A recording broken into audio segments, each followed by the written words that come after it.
we have now a ceasefire that is entering into effect, is being stable, and we are going back to normal life in Israel after 12 days in which we have concentrated in removing these two imminent threats to our survival: the military nuclear threat and the missile ballistic.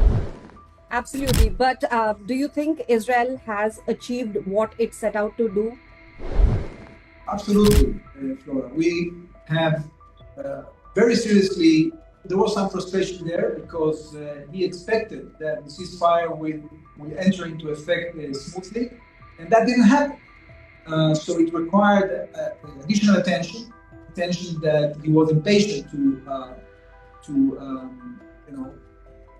he was impatient to get to the result. On the 24th of June, US President Donald Trump announced a ceasefire between Iran and Israel. But the bigger headlines came just after. Minutes after Trump's declaration, Iran launched fresh missile barrages on southern Israel, causing doubt on the truce.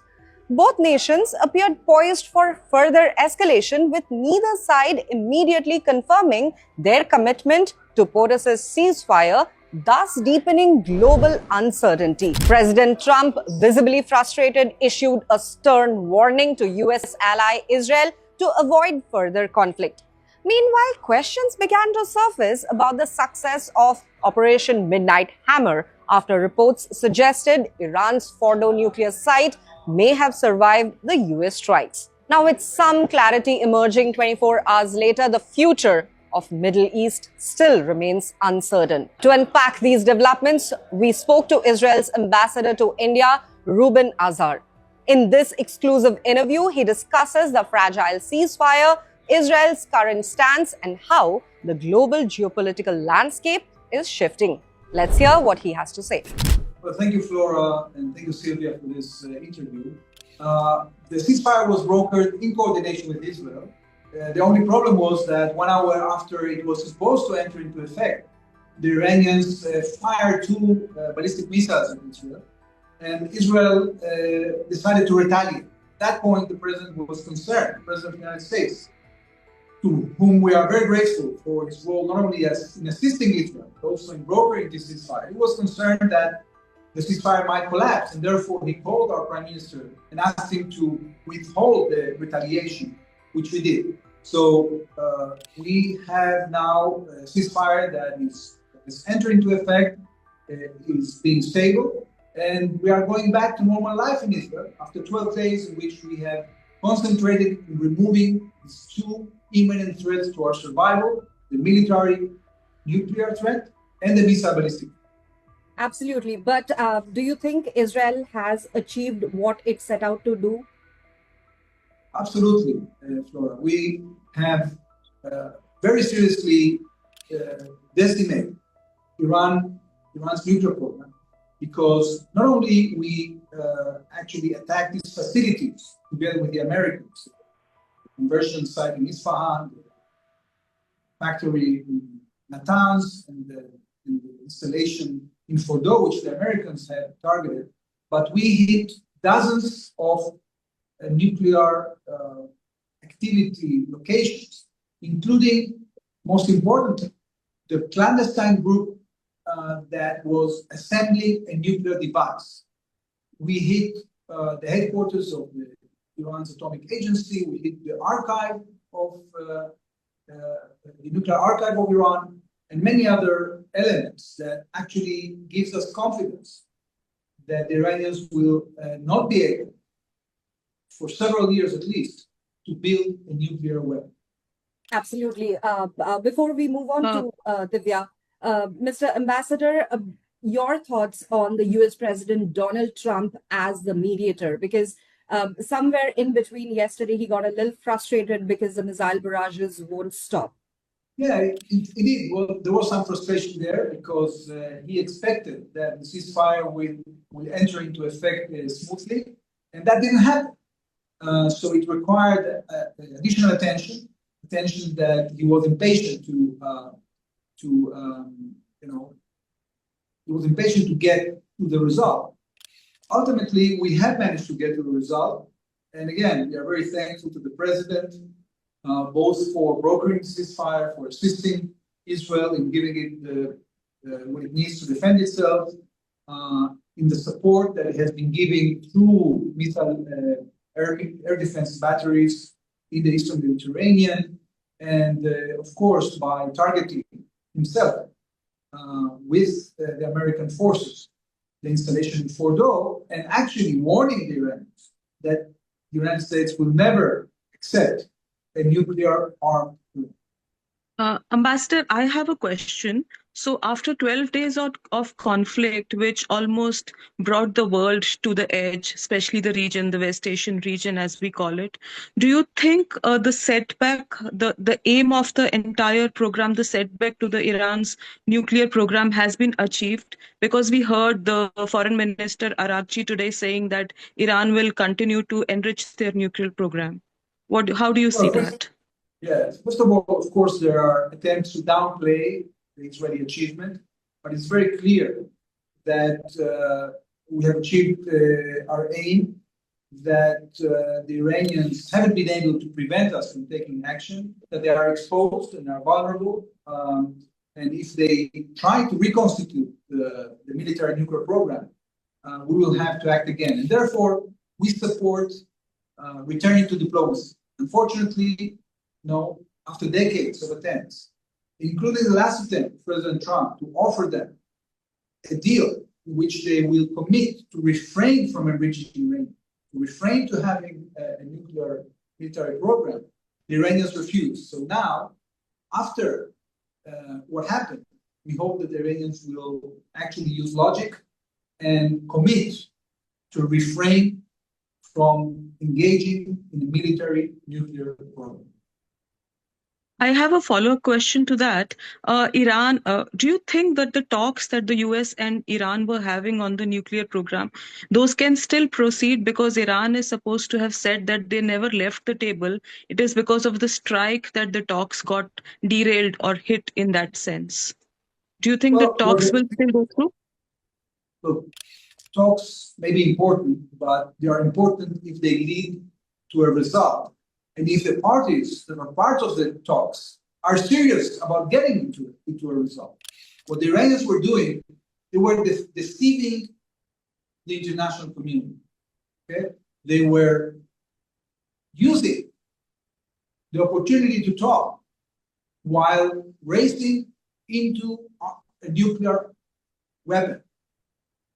Now that they no longer have that option, it remains to be seen whether they are going to get serious. I think that both the United States, the rest of the international community, and Israel would like to see a more serious approach from Iran to stop these attempts to deceive the international community, to stop the clandestine and undeclared activities which the IAEA has reported to exist and has determined that Iran is in non-compliance. All of that has to stop. If that stops, I think we have a prospect, more stability in the future. Mr. Ambassador, in the 12 days, the chessboard of geopolitics in West Asia sort of shifted. You had Qatar as a mediator as well. And in the meantime, how did you see the alliances shifting in West Asia? To simply put it, who was supporting who was opposing who? And how do you see it, sort of pan out after the ceasefire? Well, the fact that Israel took action, first of all, to peel out the proxies of Iran that were threatening our state. We decimated Hamas, Hezbollah, the Assad regime fell. That created a situation in which, first of all, we had the capability to directly target the Iranian existential threat. And the fact that we've done so has shifted the balance of power in our region. I think that countries in our region are going to feel much safer because there was an imminent threat coming from Iran, not only towards Israel, but towards them as well. And if we manage to stabilize the situation, I think that there are going to be many opportunities to expand stability and peace in our region. We are interested, together with our American friends and together with some Arab partners, to expand the Abraham Accords.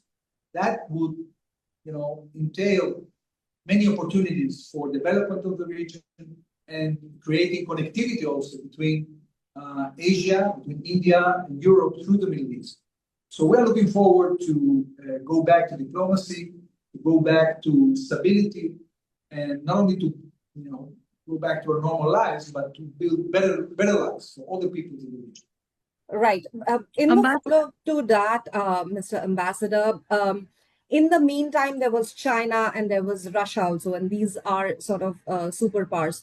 How did you see the equation change with respect to Pakistan? Because Pakistani Army Chief General Asim Munir went to meet Trump right in the middle of the conflict. So how do you see Israel's equation changing or not changing or transforming with India, Pakistan, Russia, and China? Well, we've seen India a partner. We've been cooperating deeply, expanding our cooperation in multiple issues in defense, in agriculture, water, in high-tech. This is a very important relationship for us, and the prospects of taking them forward, I think, are clear. And we're going to engage in that now that the ceasefire was established, and we have the attention span to promote our foreign relations. When it comes to Russia and China, I think they understand very well why we have done that. We have presented our positions to them. So although them and other countries in the international community have expressed concern over the potential of instability, we have proven that we are not interested in a configuration that will become wide.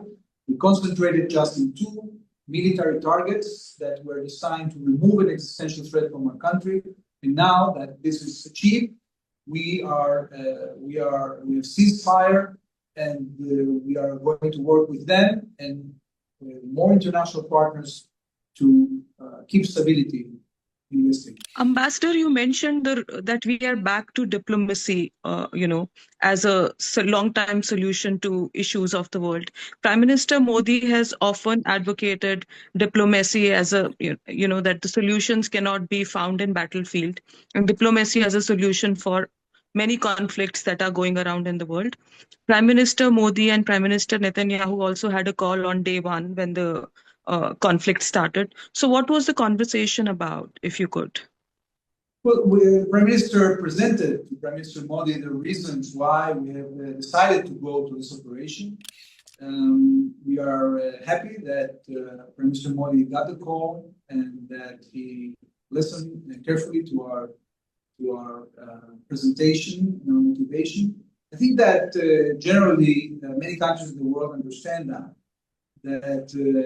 even if they have a dialogue with Iran, the continuation of the radical fanatic conduct of Iran and their attempt to annihilate the state of Israel cannot be unaccompanied by an attempt of Israel to defend itself. That's something that is very natural. I think that most of the leaders in the world, including our Indian friends, understand that. And Israel is not in the business of initiating wars for the sake of violence. We are a democracy, and we act only in a situation which we are left no choice. We were attacked on the 7th of October, one of the most atrocious and ferocious inhumane attacks in our history. We had to retaliate. We were attacked by Iran with barrages of missiles. We were threatened with annihilation time and again. So we took action. Once action is over, we are going to do our best for diplomacy to succeed. And of course, we are going to need our Indian friends and all our other friends in order to achieve that. Ambassador, one last question. How do you see things moving on from here? What's next for Israel? What's next for Israel-Iran? And what's next for Israel and US? Well, we will have to bring back our hostages in Gaza and make sure that Hamas doesn't rearm the group. They will have to renounce power in the Gaza Strip because Israel will not agree to have a terrorist organization on our border that is building the capability to destroy our state and do again and again what they swear they want to do, another 7th of October. So we are advancing to achieve that goal. We've been decimating Hamas's capabilities, bringing back most of our hostages. We still have 50 left, and we are going to apply a combination of military pressure and diplomacy to bring all our hostages, those dead and those that are alive, back home. With Iran, we hope that diplomacy will be successful in creating a verifiable mechanism to make sure that Iran doesn't reconstitute their plans for extermination. And we will work at that together with our partners around the world. Thank you, Mr. Okay, Ambassador. thank you. Thank you so much. Thank you.